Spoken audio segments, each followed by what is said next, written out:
Good morning সবাইকে। আশা করছি তোমরা খুব ভালো আছো, আমিও ভালো আছি। আর আজকে অনেক সকাল সকাল উঠে পড়েছি, জানো তো, একদম 4:30 পৌনে 5টা, কেন 8টার সময় বর ডিউটি বেরোবে। তো আমাকে, যেহেতু আমার তো একটা অভ্যেস আছে, সকালবেলা ঘর পরিষ্কার না করে, চান পুজো না করে আমি রান্না করি না, রান্নাঘরে ঢুকেও না। তো যাই হোক, সমস্ত কাজকর্ম সেরে নিলাম, ডাস্টিং করলাম, সেটা শেয়ার করলাম না। ঘর ঝাড় দিয়ে মুছে নিলাম, চান হয়ে গেল, পুজো করে নিলাম। পুজো করেই চলে এলাম রান্নাঘরে। এবারেও চটপট করে আজকে ব্রেকফাস্ট বানাবো।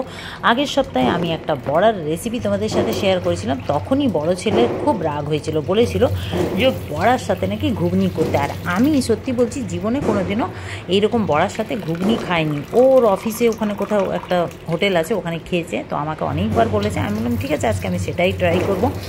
আর যেহেতু ভেজ, আর ওখানে তো পেঁয়াজ রসুন দিয়ে বানায়, আমি তো এখন ভেজ চলছে, শ্রাবণ মাস বলে, তো যাই হোক আমি ভেজই বানাবো। তো দেখো, রাত্রেবেলায় আমি মুগ ডাল আর বিউলির ডাল ভিজিয়ে রেখেছিলাম, মটরটাকেও ভিজিয়ে রেখেছিলাম। আচ্ছা, বিউলির ডাল দিয়েছিলাম 2 কাপ আর 1/2 কাপ মুগ ডাল। এতে না টেস্ট এত সুন্দর আর খুব সফট হয় বড়াগুলো খেতে। তো যাই হোক, ভেজানো ডালটাকে ভালো করে ধুয়ে ভিজিয়েই রেখেছিলাম রাতে। তো এখন বেটে নিলাম মিক্সির জারে। তারপরে একটা মশলা রেডি করছি। মশলার মধ্যে আছে ধনে, জিরে, আদা, কাঁচা লঙ্কা, শুকনো লঙ্কা, গোলমরিচ দিয়ে এটাকে শুকনো, মানে জল না, শুকনো করেছি, একটা কোর্সলি এটাকে বেটেছি। ঠিক আছে, এটাই যদি পেঁয়াজ আর লঙ্কা দিতাম তাহলে এই মশলাটা দেওয়ার প্রয়োজন ছিল না। তো পেঁয়াজ যেহেতু খাচ্ছি না তাই। তো যাই হোক, এটা রেডি করে নিলাম, এটাকে রেখে দিলাম। এইবারে এখানে চাও বসিয়েছি। দেখো, ও ডিউটি বেরোবে যেহেতু, আমাকে ওটাও খেয়াল রাখতে হবে, আর আমাকেও তাড়াতাড়ি মানে কাজগুলো করতে হবে। যাই হোক, সকালে চান পুজোটা হয়ে গেলে না নিশ্চিন্তে একদম। অনেক সকালে উঠতে হয়, তাই ও 8টার সময় ডিউটি গেলে বা 7টার সময় ডিউটি গেলে আমি এরকমই করি, ঘরের সমস্ত কাজ বাকি কাজ সেরে। আর বাসি কাজ কী বলো তো, না করে ঘর থেকে কেউ বেরোক, এটা আমার ঠিক পছন্দ না। তো যাই হোক, এদিকে ঘুগনিটাও বসাচ্ছি, মটরটা না সিদ্ধ করে ডাইরেক্ট বসাচ্ছি। তো ফোড়নে দিয়ে দিলাম জিরে, তেজপাতা, শুকনো লঙ্কা, এলাচ, দারচিনি। ফোড়নে দিয়ে দিলাম, ফোড়নটা যেই হলো আলু দিয়ে দিলাম, ডুমো ডুমো করে একটু আলু দিয়ে দিলাম, আলুটাকে একটু লাল লাল করে ভেজে নিলাম। তারপরে দিয়ে দিলাম টমেটো আর আদা, দিয়ে বেসিক মশলা দিলাম, ধনে, জিরে, হলুদ, লঙ্কার গুঁড়ো দিয়ে মটরটা দিয়ে দিলাম, দিয়ে তারপরে নুন দিলাম, দিয়ে অল্প একটু জল দিয়ে দিয়েছি, দিয়ে এটাকে কষাচ্ছি। এদিকে আমার চাটাও হয়ে গেছে, চাটাও ব্যাস ঢেকে দিলাম, চা পাতাটা দিয়ে। এটা একটু লিকারটা হয়, ঢেকে রাখলে পাতা চা তো। তো যাই হোক, ওকে দেখো ছেঁকে দিয়ে দিচ্ছি চাটা, ও চাটা খেয়ে নেবে, তারপরে ওর কাজ সারবে, ও বাথরুম যাবে, চান টান করবে, দাড়ি কাটবে, এইসব ব্যাপার আছে ওর, সেই জন্যে। তো এদিকে দেখো, এটাও আমার খুব সুন্দরভাবে ঢেকে ঢেকে কষিয়ে নিলাম। দেখো কালারটা কত সুন্দর এসছে, নিরামিষ ঘুগনি। আর দেখো সুন্দরভাবে কষিয়ে নিলাম। এইবারে দিয়ে দিলাম জলটা। আচ্ছা, একটা কাঁচা লঙ্কাও দিয়েছি, ঠিক আছে। আর গোলমরিচ তো যেহেতু আমি বেটেই ছিলাম, মানে মিক্সি জারে দিয়ে সে কোর্সলি যে গুঁড়ো করেছি, তো ঝালটা ওতেই এনাফ। দিয়ে দিলাম জল দিয়ে একটু ভাজা মশলা দিলাম, জিরে, আর আমি কিছুদিন আগে যে ভাজা মশলাটা রেডি করে রেখেছিলাম, জিরে আর শুকনো লঙ্কা আর কিছু গরম মশলা দিয়ে ড্রাই রোস্ট করেছিলাম। আর ভাজা মশলাটা দিয়ে দিলাম, দিয়ে একটু চিনিও দিলাম হালকা একদম, দিয়ে কুকারের লিডটাকে লাগিয়ে দিলাম। 2টো সিটি হয়ে গেল, আমি গ্যাসটাকে একদম অফ করে দিলাম। দেখো কি সুন্দর হয়েছে ঘুগনিটা, দেখেছো, একদম পারফেক্ট হয়েছে। তো ব্যাস, ঘুগনি এদিকে আমাদের রেডি।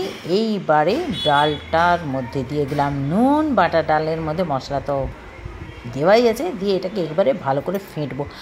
আর এই যে তাগাটা না বারবার খুলে যাচ্ছে, এটা খুব ডিস্টার্ব করছে আমাকে। তো যাই হোক, এটাকে যত ভালোভাবে ফেটবে তত বড়াগুলো না খুব ফ্লাফি হবে, তেলে যেই দেবে না দেখবে একদম ফুলে ফুলে উঠছে। তো এটাকে একই ডাইরেকশানে ভালো করে ফেটতে হবে। দেখো, আমি একই ডাইরেকশানে খুব ভালোভাবে ফেটে নিলাম। তো আমার ফেটা কমপ্লিট, এদিকে ফেটা হয়ে গেছে, এদিকে তেলটাও আমি গরম করতে বসিয়ে দিয়েছি। ব্যাস, এইবারে হাতটা ধুয়ে নিলাম, মানে ধুইনি, মানে হাতটা একটু জল লাগিয়ে নিলাম, জল না লাগালে না এগুলো ঠিক দেওয়া যায় না। তো গোল গোল করে আমি এবারে গরম তেলে এটাকে দিয়ে দিচ্ছি, কেন ও বেরোবে, ও রেডি হয়ে গেছে, ওর টাইম হয়ে যাচ্ছে। এবারে চটপট করে ওকে আগে কটা করে আমি দিয়ে দেবো। কি তাড়াহুড়ো সকালবেলা, তাই না? হ্যাঁ, চান পুজোটা যদি না করতাম, বাসি ঘরেই সব করে দিতাম, তাহলে আমার কোনো ঝামেলা ছিল না, কিন্তু সেটাই তো পারি না, এটাই আমার অভ্যেস হয়ে গেছে, সেটাই পারি না বলে এত ঝামেলা। যতই সকালে যাক, ততই ভোরবেলা উঠে আমি এগুলো সেরেই রান্না করি। আর যাই হোক, এবারে দেখো বেশ লো ফ্লেমে এটাকে একটা সাইড লাল লাল করে, দেখেছো কি সুন্দর ফুলে উঠেছে। ব্যাস, এই যে ছিদ্র ছিদ্র দেখতে পাচ্ছ বড়ার ওপরে, এইটাই হচ্ছে মেন। এইটা যদি না হয় তাহলে ভাববে যে বড়া ফ্লাফি হবে না। এই যে ছিদ্রগুলো দেখতে পাচ্ছ কত সুন্দর, ডালটা যত ভালো ভিজবে তত বড়াগুলো ফ্লাফি হবে, সেই জন্যই ওভারনাইট ভিজিয়ে রাখতে হয়। তো যাই হোক, এই দেখো বড়াগুলোকে তুলে নিলাম, তো ওর মতোগুলো এখন করে দিলাম। এই দেখো টিফিনটা রেডি করে দিয়েছি। আর এতে না একটু টাইট হয়ে গেছিলো বলে আমি ঘুগনিটা একটু হালকা গরম জল আমার কড়াই ছিল সেটা আমি দিয়ে দিয়েছিলাম, ঠিক আছে। আর এইবারে ব্যাস এটা দিয়ে দিলাম, এটা তো টেনে যাবে। এইরকম এই ঘুগনিটা একটু পাতলাই করতে হয় বড়ার সাথে করে। আর এই টিফিনটাও নিয়ে যায়, কারণ ওর ট্রেনে এখন তো যাবে, কদিন পরে আসবে, তো ট্রেনে খেতে সুবিধা হয় এরকম বক্স নিলে খাবার খেতে, সেই জন্য এই বড়টাই দিয়ে দিলাম, মাঝখানে রেখে দিলাম ঘুগনির বক্সটা। ব্যাস ওর টিফিনটা রেডি হয়ে গেল, ওকে দিয়ে দিলাম ব্যাগে ভরে। এই দেখো ওর লোটা কম্বল সব গুছিয়ে 8:30 বেজে গেছে, ঠিক আছে। 8:30টার মধ্যে পুরো কমপ্লিট করলাম সব কিছু, ও বেরোচ্ছে ছেলের সাথে। যাক, তোমাদের কেমন লাগলো আজকের মর্নিং ব্লগটা অবশ্য কমেন্ট করে জানাবে। তো এবারে আমাদেরগুলো আমি করে নিচ্ছি, করে একটা প্লেটিং করে নিচ্ছি। আর যাই হোক, এর মধ্যে আবার চাটাও খেতে হবে। তো চাটা নিয়ে মনে হচ্ছে একদম সকাল থেকে এত ভাগাম দৌড়ি হয়েছে না, একদম দীর্ঘ নিঃশ্বাস নিচ্ছি, একদম মানে কি বলবো, মানে হাঁপাচ্ছি আমি রীতিমতো। তো চাটা নিয়ে এখন আরামে বসে গেলাম, একটা মানে বড়াগুলো কিছুটা ভাজা বসিয়ে দিয়ে চাটা খেতে এলাম। চা আর বিস্কিটটা খেয়ে নিচ্ছি, খেয়ে ব্যাস এবার বাকিগুলো আমাদেরগুলো আমি রেডি করব। আর এইভাবেই সকালে আমার না এই রকমই তাড়াহুড়ো লেগে থাকে, যদি ডিউটিটা সকালে ওর থাকে। আর কি, এখন তো আর কোনো চিন্তা নেই, এখন ব্যাস 4-5 দিন একদম আমার বিশ্রাম। এই যে লোটা কম্বল নিয়ে একদম বেরিয়ে গেল, আর কোনো চিন্তা নেই, ওর সংসার নিয়েও বেরিয়ে গেল, 5 দিন পরে এদের ফিরবে। তো যাই হোক, আশা করছি তোমাদের আজকের ব্লগটা ভালো লেগেছে, মিনি ব্লগটা, মর্নিংয়ের মিনি ব্লগ সকালে।